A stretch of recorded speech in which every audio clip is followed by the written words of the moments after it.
Hello and welcome to Inside the Manny. My name is Matt, and in this episode, producer Jeff is joining me as co-host. Our guest today is Johny Diskos. Now, some of you may know him from being that friendly, efficient waiter at Patriko bar on Stoupa seafront. But actually, Johny is much more well known throughout Greece from appearing twice on the talent show The Voice. Hi, Johny. Hello, Matt. Hello, Jeff. Yep, so hello everybody. This is my inaugural appearance on the podcast. And basically, I thought, why let Matt have all the fun talking to Johny? Because me and Johny know each other from musical connections, so I thought it would be nice if all three of us could have a chat. So hello everybody. Hello Johny. Hello Matt. We like to start off with a little bit of an anecdote on each podcast. And you were telling me, Johny, you generally, for the last few years, you've been spending your summers here working at Patriko in the Mani. And you mentioned there were some sort of serendipitous events that kind of led you to here in the first place. So how did that come about? Yeah, it was 2023, like January or February, where I had already worked for a couple of years in service, like in kitchen and waiting tables and beach bars. But I kind of I wanted to, if I were going to work service or for a seasonal job, I really wanted to go somewhere in Mani, because my mother is from Mani. I used to spend all of my summers in Exochori and in Kardamili and in not that much Stoupa, but I really enjoyed my summers here. So I said, if I'm going to work somewhere, at least work somewhere beautiful where, the pay is usually better. There's more diverse people, which is always a plus when you work in service. And I initially wanted to work somewhere else, but they wouldn't reply to me when the time came. So I was pretty unsure of what I wanted to do. And I met Irini, Christina's daughter from Patriko, in a party in my last workplace. And I thought, oh, you're from Stoupa. I go to Mani all the time and all the summers. And I was going to work in Stoupa, but in the end, I don't know what's going on and if I will, because they're not answering. And she said, well, come work for us. I said, what do you do? Well, we do everything. So simple as that. Yeah. Nice. Yeah, met them a week later and started working after a month. And when I always say that I don't want, not to come back to Patriko, but I don't want to work service anymore. But every year I decide that I'd like to work, and every year I come back. So how many years in total have you been there? It's my 4th year now. 4, is it? Yeah. Right, okay. Did Irini know at the time that you were a musician? Maybe not so much now, but you've done a lot of street performing in Kalamata, and you play in Patriko now as well as being a barman there. Did you sell yourself as a music man or just a service guy? I didn't have to. I mean, my name speaks for itself when talking about service, because it literally translates into a tray. Diskos. So Johny Diskos. You could say I was born for this as well. But our mutual acquaintance with Irini, Kostas, used to work at Patriko for a bit. And he used to play music. He was a DJ where I worked. So he was kind of the connection. So the connection was that I was a singer, but also a waiter. Okay. You used to spend your summers here, you were saying. So I guess you were a kid then or a teenager. I mean, what's the comparison between those times and your summers here now, where you're mainly working? Do you have the same sense of the Mani that you did back then, or is it kind of a different place for you I think I have a better sense now, because I've seen a lot more of it. Well, back in the day when we used to come here, we were almost exclusively in Exochori, because we were teenagers, we didn't have cars, and We would go for swimming somewhere, which usually would be Calogria when we turned teenagers and wanted to be in places with lots of people and drinks and everything. When it used to be paradise, Calogria. I never experienced that. Oh. And it's a shame. My mother always tells me I can't stand to be in Calogria nowadays because she remembers it as actually a virgin beach. You forget that we're old, Matt. So Yeah. Johnny's. Yeah, sorry, Johnny. I wish I had experienced that, but I unfortunately I'm not old enough. Right, and we shouldn't give Calogria too much of a hard time. It's still a beautiful beach. Absolutely. Yeah. I mean the ones on the side. Yeah, sure. I've got a little crib sheet here, and I jotted something down that you said when we talked about it, and you said, I never knew the Manny properly until I started working here. So, I mean, I was not forced, but I was here spending a lot of time here, and after work you want to do something. So we usually would take the car and go wherever, because it's a small place in the end. I mean, nothing's more than half an hour, 40 minutes away. You can go up in the mountains in some view. You can go in like fresh springs and small villages. So I think I've gotten to know Stoupa a lot better. I mean, I've only visited like the beachfront until I started working here, and I never made it past the pizza place. Like I wish I knew what Patriko was when I would come here as a teenager. I would have abused the hell about that the pool table they used to have. oh yeah, they used to have. But it's a shame Yeah. for me, and better for them probably that I didn't.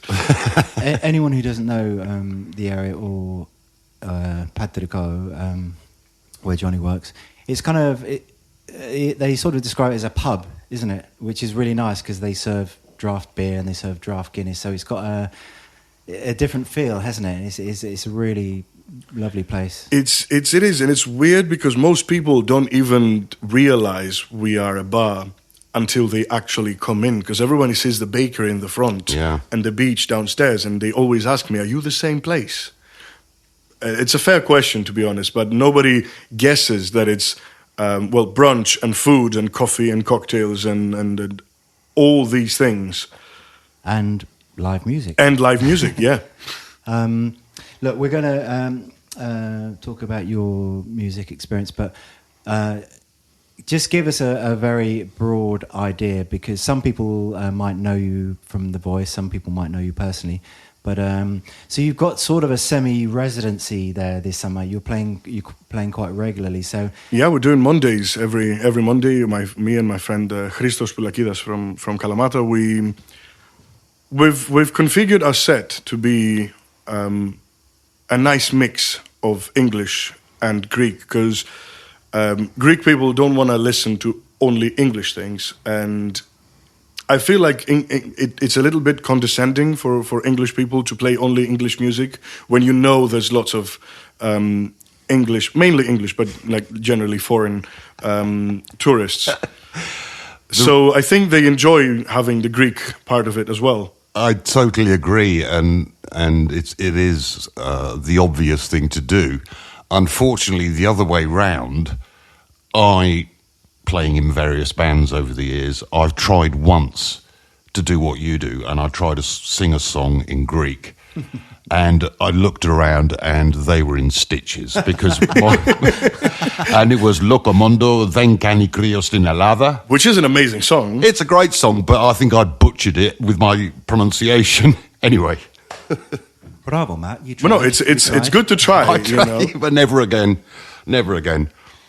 Okay, so Johnny, diving a bit deeper into your musical experience, could you tell us just a little bit about sort of training and teaching? Are you completely self-taught, or have you had lessons? Or I am self-taught in some things, and I had lessons for others. I started. I mean, my mom is a piano teacher. Right. My dad was a traditional drums and a player. So I can.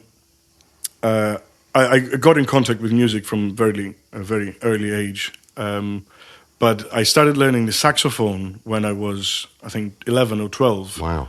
And I was playing. I started doing jazz at some point, and Yeah, no, I'm with Silvio Siros. They used to do the academy here in Mani as well. There was a great teacher and a great band from the Conservatorium of Kalamata. I think I left it at the end of high school because I had to get ready for Panellinias, the equivalent of the A levels in Greece. And then he stopped coming to Kalamata, so I stopped learning the saxophone. And I said, well, why not? I was already in choirs in the music school, and I've already kind of started singing solo, like more rock and modern things in school bands. And in university, I started classical singing in the conservatory. Didn't get a diploma, I need to get it at some point, but I never even started. Guitar, I'm completely self-taught. Piano, I've had a couple of lessons. I did a couple of years of classical drums, which I quite enjoyed. And anything I can get my hands on, I'll try. So you went to the music school, which is well, it's kind of famous in its era. In fact, I was out on the Paralia the other day on the beach road, and I heard a band playing, and I actually stopped to watch them, and it was a load of youngsters. They looked like 15, 16, 17. They were brilliant, and I thought, who are these people playing? Playing, they're great. And I asked someone, they said, oh, they're from the music school. So I know there's a lot of talented people that have gone through that school. And you know what's the weirdest thing? Those bands that you see playing in venues in Kalamata, in bars and like festivals, they're usually not groups that were formed as a lesson. They're almost exclusively just kids.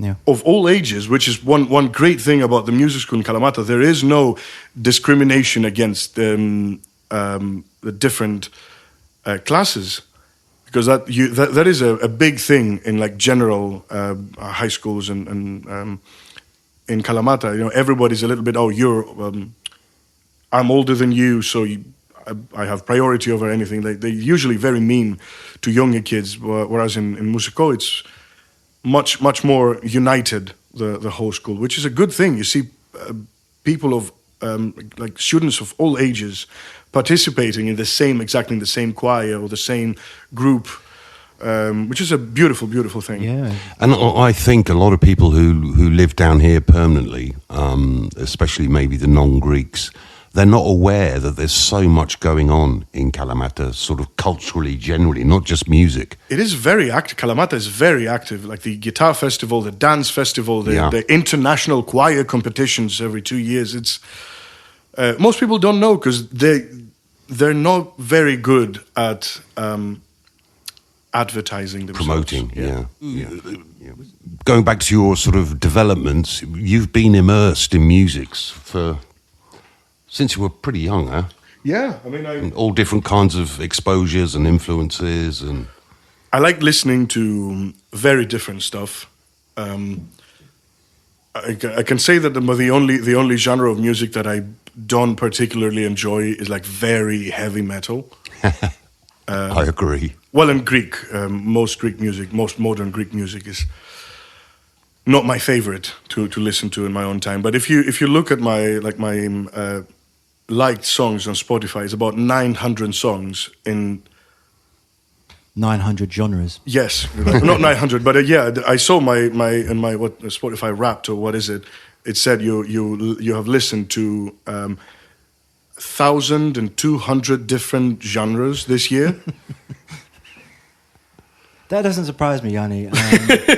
As I said, we've worked on some music projects together, and I know we've talked about all types of music, and even you've told me some of your projects where you even got like a comedy element to some of the songs. Whatever comes to mind, I try to jot down, and if I have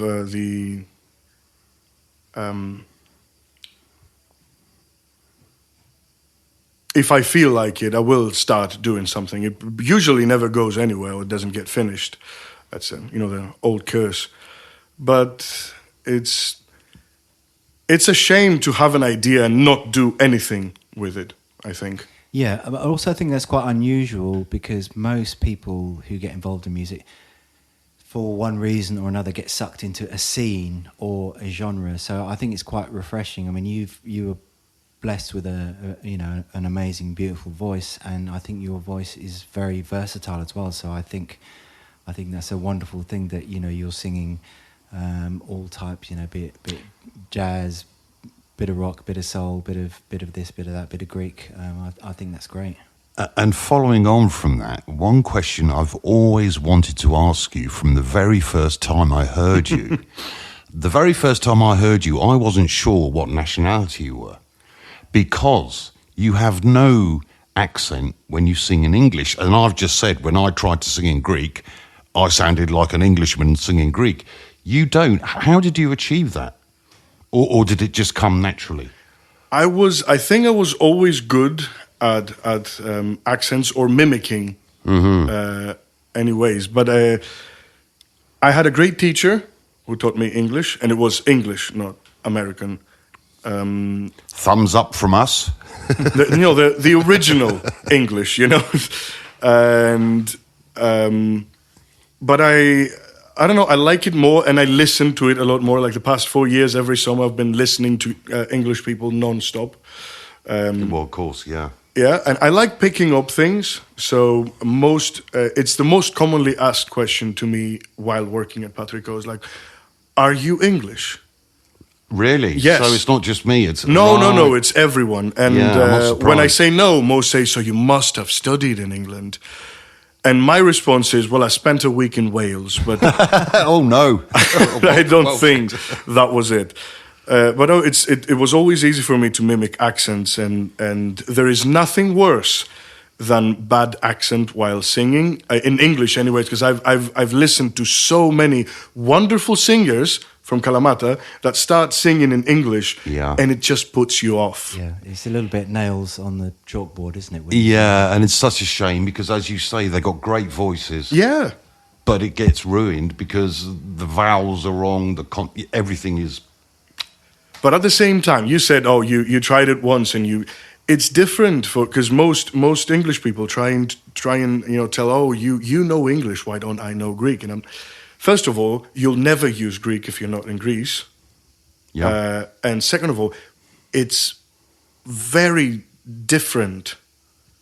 Greek has sounds that the English don't have and don't use, so it's always more difficult to make yourself learn a new sound that you have to use consistently is very hard. And I know I studied the Greek language. I didn't finish, but I was in university for becoming a teacher of the Greek language. So I usually do help people if they want to improve their Greek. But there's certain sounds that you just can't get right, like the gamma. Yeah. Or the delta. Oh, yeah. Everybody says d. I mean, you have the sound. Cardamili. We do have the hard the. But nobody uses it. Like when I tell to people, they're asking me about a word in Greek, like dendro, and they always say dendro. I'm like, you have the sound, why don't you use it? Yeah. It's the. Yeah, we like have saying it. the. Yeah. Okay, Johnny, so I think it's time we now moved on to your experiences up in Athens, appearing on The Voice. Can I just leave it to you to tell us what you'd like to tell us about the whole experience? Sure, yeah. So my friends always told me, oh, why don't you go? Like from many, many years before, they told me, why don't you go there? And I never wanted to, because I felt it was a little... I think, like in the 2010s, those talent shows were a lot more... aiming to not ridicule people, but they didn't have any filter. They only cared about making a good show, and not about like producing talent. So, from what I had seen growing up, I really didn't want to. Until I very clearly remember I was in a friend's house in Kalamata, somewhere in 2022, and he just turned and told me, "When you've come a long way, you're a great singer now. Why don't you go on The Voice?" And I really said, "Why not?" So I just completed the form, sent it over. Next day they call me and they say, "Hey, so we saw the form." Wow. I think it's because of my cousin. Because everybody, like when I first went there for the casting, I went in the room and they called my name. So this is Giannis Diskos, and I get in the room and the first thing they tell me before even like good day was, "What's your relationship to Giannis Diskos?" And who is your cousin being? He is my first cousin, and he is a quite a well-known musician in Greece right now. Right. He's a saxophone player, and he does arrangements. He used to do the show Musiko Koutin with Nikos Portokaloglu. He did the arrangements and everything. Right. He's a brilliant musician, and I think my connection to him has helped me, open some doors. Which is helpful, but at the same time, I never wanted to be, defined by, he's your cousin. And I was very afraid of that when I was on The Voice, because people are very quick to say, "Oh, this guy has a connection." Because you get too far and people start doubting that you're good enough. I think they call them Nepo babies. Yes, Nepo babies or Visma in Greek, which is like literally a plug. Yeah. But when you sent the application off, that you literally, that was from cold. You just like a. Oh yeah, and it didn't have an upload, because they say you can send in an audio file of you singing. I didn't even do that. It was just a shot in the dark for me. I just sent it over, said, "Hi, I'm this guy. My name is that, and I sing this and this and this." And it seems they liked it. It was a great experience overall, because I remember they didn't like the interviewers that talk to you, for them, like headshot videos and everything. They tell you, "For the love of God, please don't say I did it for the experience." Right. Because everybody says that, because it's very true. It's a very nice experience. Yeah. But for me, I think if you go in to win, you've already lost. Wow. Because it's not always about how good you are. It's about how marketable you are in the end, which is fair, to be honest, because it is a business. Yeah. In the end, and they want it to be profitable. But I think the most I've won through all of this, and the second time, was meeting other musicians, meeting other people that love singing as much as I do, and love music as much as we all do. And it's apart from having a huge stage and having something like a portfolio on YouTube at all times to see, this is what I have done and what I can do. But people, you meet many experienced and fun people to be around in those places. I mean, I've watched your performances on YouTube, and I put myself in your shoes. Weren't you terrified? No, really. I mean, you kind of are, especially if it's live. But It goes out live, does it? yeah, so the first 3 rounds of the game were the format they have now, because they change it a little bit every Right. time. The first 3 rounds are recorded, and then the people that get through, which would be about, I think, 16 from every team, get to the live shows, which everything's live. And then they get narrow them down. And is that because people phone up to vote? Yes. So it has to be live, because that's Yeah. another revenue stream Yeah. for the business, isn't it? And it was, I never saw how many votes, but it's lots of votes. So they're making lots of SMS money. Yeah, and calls and everything. And fair enough. And I'm always happy to hear people, I voted for you, and I'm happy for that. I mean,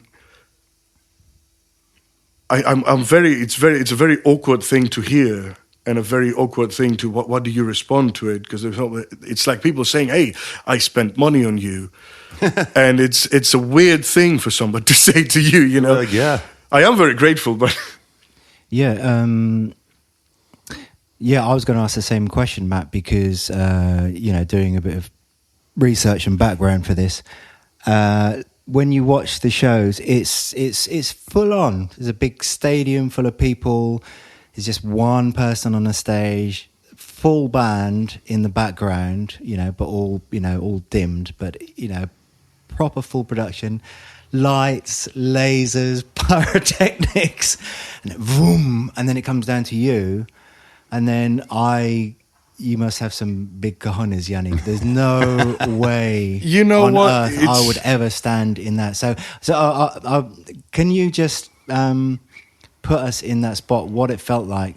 Because you've got the confidence to step on a stage, and you've got a wonderful voice. But just talk us through what it was like. So the first time you walked on there and thought, WTF, how did I get here?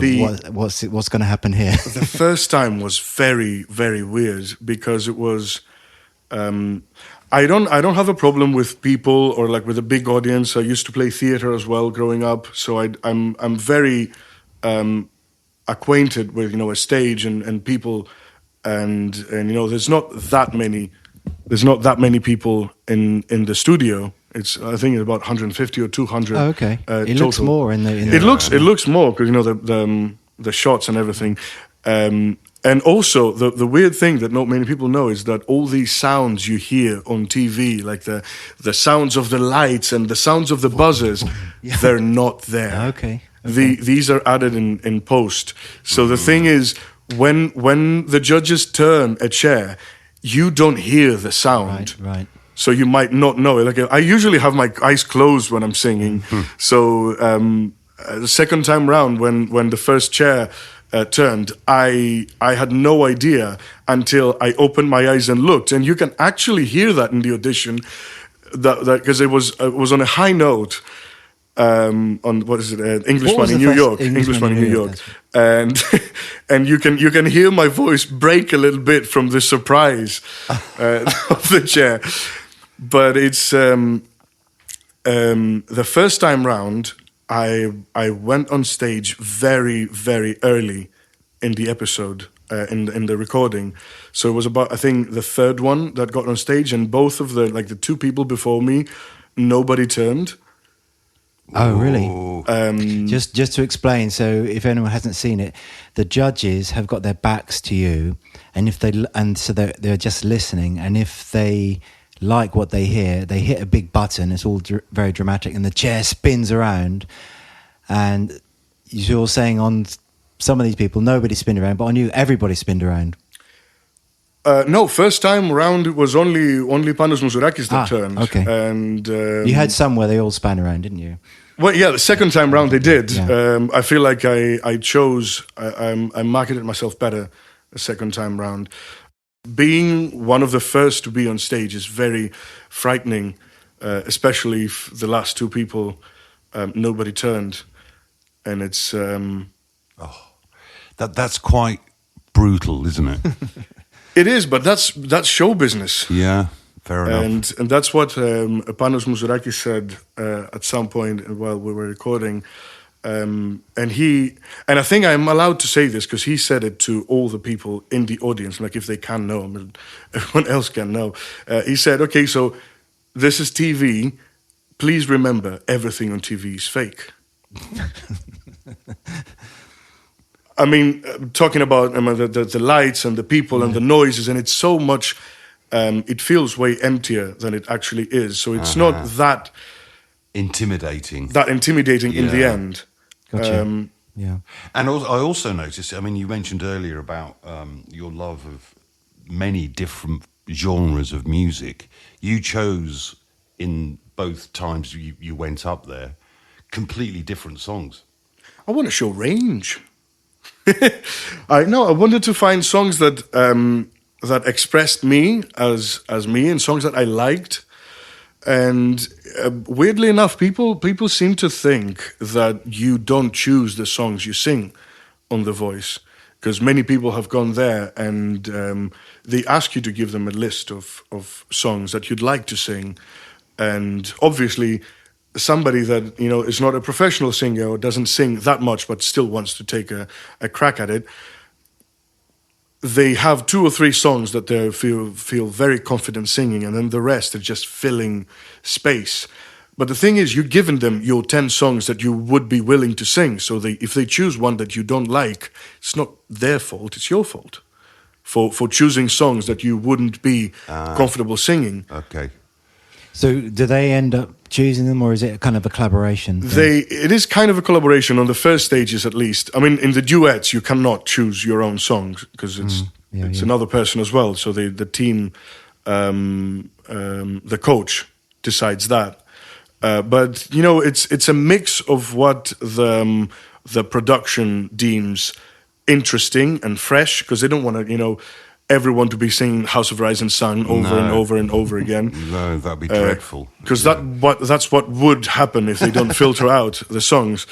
So if you give them songs that you actually like and that are interesting songs, and you know, and vocally interesting, they'll choose one of these. They're trying and you know have some variety as they can. But when you get to the live shows, it's between you and the coach, and the production just has to agree that this is not a song that we would definitely not want on the air. Oh. Okay. Which is fair, because some songs are a little bit, you know, I mean, I guess curse words is not the best for live television. Yeah, or a particular archive song that begins with F. You. Oh yeah. No, I don't think they'd be you wouldn't very want happy to do with that. Would they? Wouldn't No, they? not really. Some Rage Against the Machine or something. Yeah. But there have been people that have said curse words. I mean, I remember the coaches said to a girl that was singing "Back to Black" by Amy Winehouse. They were very insistent. Why don't you say "kept his dick wet"? Yeah. It's a lyric. When it's lyrics, if it's not like profound just to be profound, why not? I don't really listen to lyrics as a musician. Someone gave me the lyric sheet for that because we had to learn it for a gig, and I thought, oh, that's quite, it's quite fruity, the lyrics here in this song.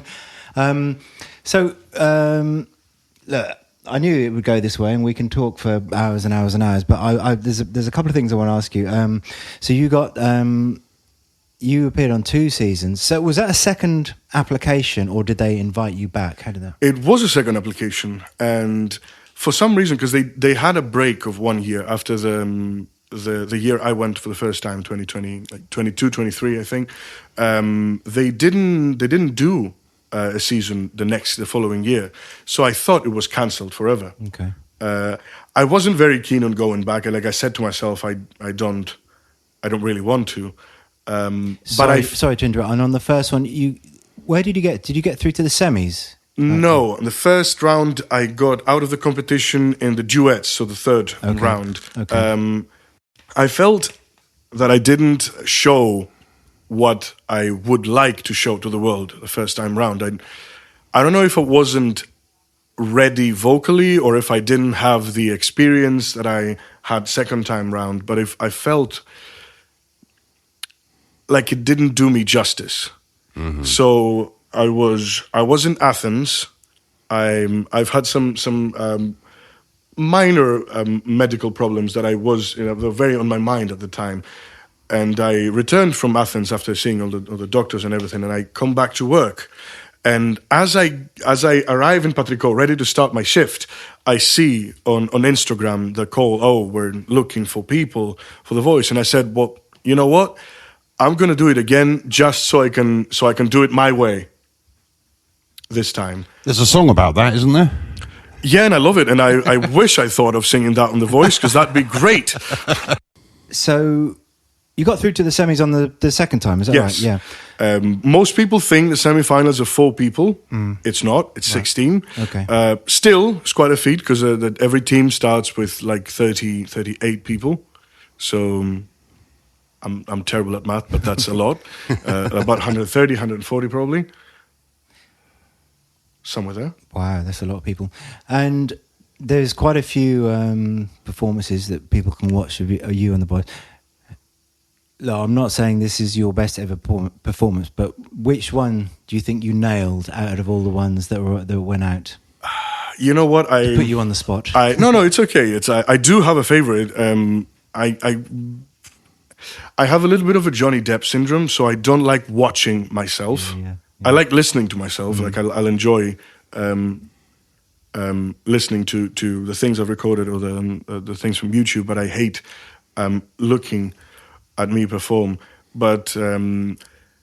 I'm very torn between This Is a Man's World, because it was a song that I really wanted to sing the first time round, and they didn't let me.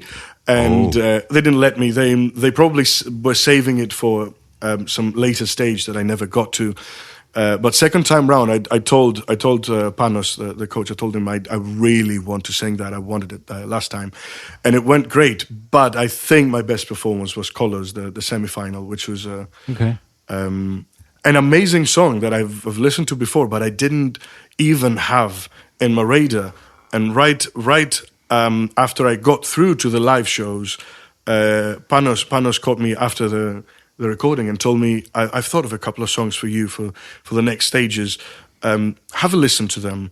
And it was Changes by Charles Bradley and Colours by Black Pumas. And I fell in love with Colours as a song, because it does show vocal ability, because there's a lot of falsettos and lots of like high notes, and it's a very is descriptive, colorful. It's colorful. it has lots of images in it, and I really love that. And they always tell me, oh, you need to stop singing with your eyes closed, because you will have no connection with your audience. But I say, you know what? When I close my eyes and sing, I see what I'm singing, and if I see what I'm singing, I feel like I can show it better to others. That's interesting. That is interesting, yeah. Do you ever close your eyes, Matt, when you're on stage? I run the risk then of making a mistake on the guitar. I have to see the guitar. Yeah. I don't operate like Johnny. No, I don't see things. I just panic. What is the next line to this song? That's the way I operate. Oh, I have that as well. Awesome. What I find really refreshing, Gianni, and quite unusual as well, is that we live in such a kind of media, celebrity-obsessed world. And something like this, literally millions of people watch this show, and you are on centre stage, so maybe millions of people have seen you on stage. You've reached quite a lofty height in terms of anyone who'd be pursuing a music career. And some people might think, well, what's he doing spending his summers here in the middle of nowhere in the Mani and, playing a couple of gigs a week? He should be out there and trying to pursue his dream. And I don't know, I see you more as like the true spirit of the artist rather than people who try to become entertainers or celebrities. No, I'm actually very happy to hear that, because I don't want to come off as the guy that's, hey, I've been on The Voice guy. And obviously to people that do music and like there is a potential of collaborating, I usually will talk about that, because it's one more thing that somebody knows about you and might click. But I found it very, very cringy usually when people, have been on The Voice and they keep that in their Instagram profiles for years and years and years. Like how long are you going to I don't want to say leech, but kind of hold on to that brief, like 15 minutes of fame, as they say. It is a nice way to get people to know you and like for random people to see you. And I've had only a couple and far less than my my friends that were on The Voice together. I'm very rarely recognized out in public, which is fun. It's fun when it happens because it doesn't happen too often. But at the same time, I'm not a superstitious man. I don't like, that I'm not very spiritual. But at the same time, I feel like you don't need to push for things more than you have to. I am very happy with what I do. Obviously, I would love to just do music for a living. and I know I'm not there yet, but I'm not saying, oh, I have to do it now and I have to push now, or I'll need to, forget everything and go in Athens and run this and run that and try. I want to take my time. I want to be ready for whatever is coming. So I'm some people say I'm a little short-sighted, that I don't look far into the future. But I like living in the moment. I don't like thinking, oh, what's going to happen after the thing I'm doing now, because the thing you're doing now is the important thing at the moment. I do have released songs. It was a dark phase where I was doing rap music when I was 16 and 17. I like rap music very much, and I still do write lyrics. But in the end, it wasn't the persona for me. What I did there, but a few days ago, actually, I had a sort of epiphany, and I said to myself, because everybody's been telling me I want to release things and I want to record things in coming months after the season. But everybody told me, what are you going to do? You've got 2 rap songs, and you've got a couple of reggae songs, and you've got a blues song, and then you've got a country soft pop song. So how are you going to do all of this? And I thought to myself, why am I listening to these people? Why should I do separate projects for these? I mean, all these songs are years of my life. My experiences from when I was like 16 to 17 to today. And looking back at them one by one, I can see myself growing through them as an artist and as a lyricist and as a person, because they're all, you can see it from like coming from a little bit more childish and comedy to a little bit more serious and talking about, society and everything. I know it's a little banal, but at the same time, it's what you feel that you want to get out in the world. So I decided that I am going to record all of these and release them all together in one single EP or album. I don't know what it is, like an experimental album with everything on it, because that's what I have. And that's what I want to show. And I don't want them to be like one single and then one other thing and then 2 more. And I feel that's what shows to people what kind of artist I am. Just one who enjoys writing and just doesn't want all these to just vanish. Well, also, I think I love that, because that's... I'm not quite a boomer, but I'm getting on. So I remember how the music industry used to be different. Whereas these days, they sign someone and they want someone to have a hit straight away. So the very fact that you're doing a whole load of different stuff, I think that's the rite of passage that that an artist should go through. So. And you're still a youngster, so you will find your place. I don't know, my knees say otherwise. Believe me, you're a youngster compared to me and Matt. But you know what I hate, and I really about the music industry at the moment and the entertainment industry in general, it's you kind of have to be an influencer on top of that to be successful, because everybody thought that the internet would help. And it does help, because everybody can do this now. But that's the bad thing. Everybody can do this. Which is, the pool is too big. So I feel like doing something that I believe would be a hit just puts me on the big sack with all the others.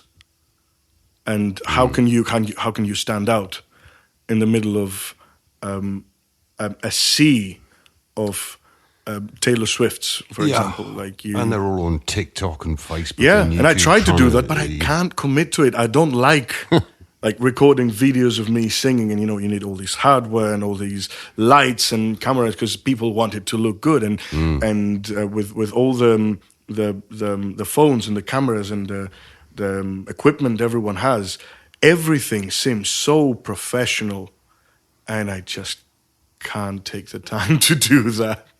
Well, ironically, that's kind of something that would make you stand out, isn't it? The very fact that you're not trying to be one of these influences. So I think, bravo, Gianni, for not being one of those people walking around. I'm trying my best. All the time. Right, well, thank you very much, Johnny, Gianni. Thank you for having me. There's been an interesting chat, and especially as all three of us are involved in music. We promised at the beginning that maybe you'd play a song for us. Absolutely. What's the song? And this song's called Home. Mm-hmm. And what I want to say a lot about it, it's I've always, when I do play it sometimes on our live shows when I feel like a more down song wouldn't completely ruin the vibe. Mm-hmm. But I always dedicate it to people that feel like they quite haven't found their home. Mm. Nice.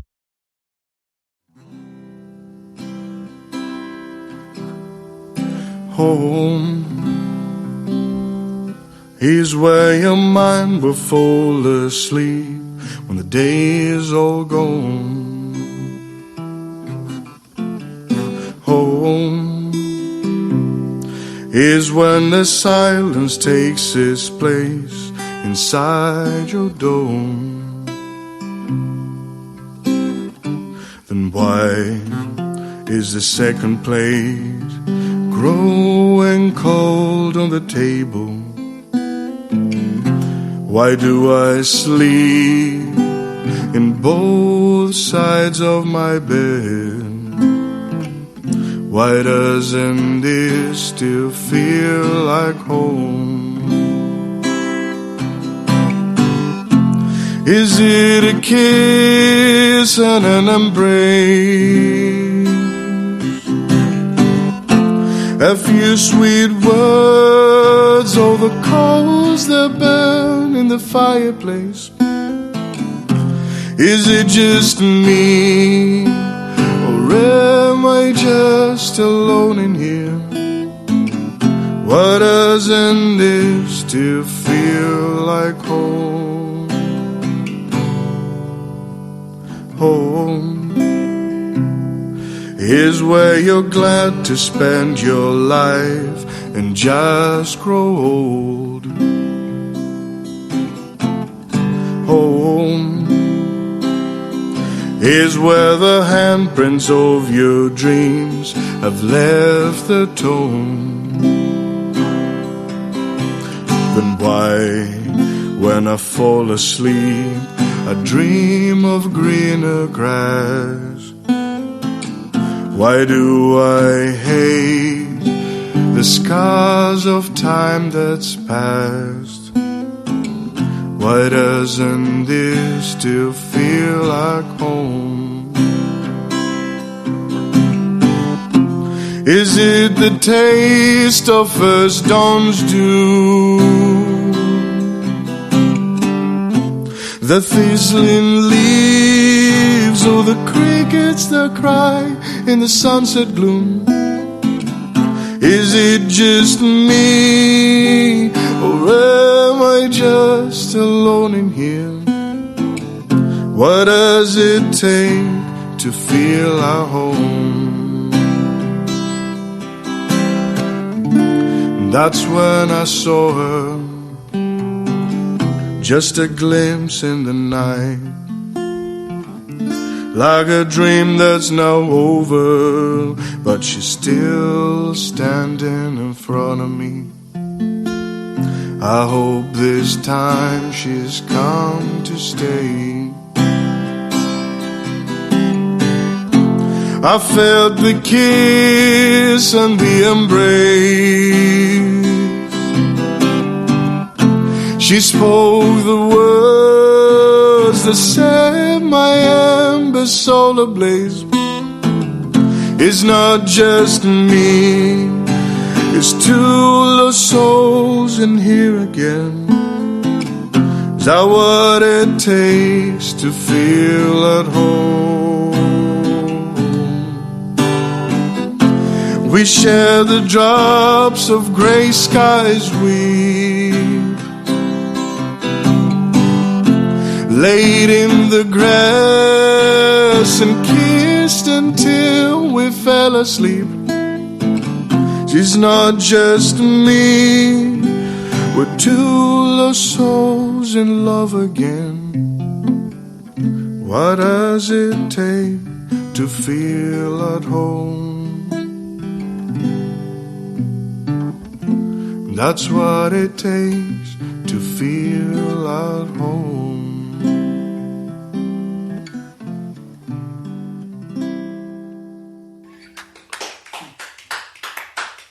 Thank you. That's my kind of song. Thank you. Beautiful. Thanks, Gianni. Thank you very, very much for having me. I hope you enjoyed listening to that episode. And if you'd like to access exclusive Manny content in the shape of magazine articles, event calendars, news items, local walks, etc., head over to insidethemanny.com and become a member. Thanks for listening. Bye for now.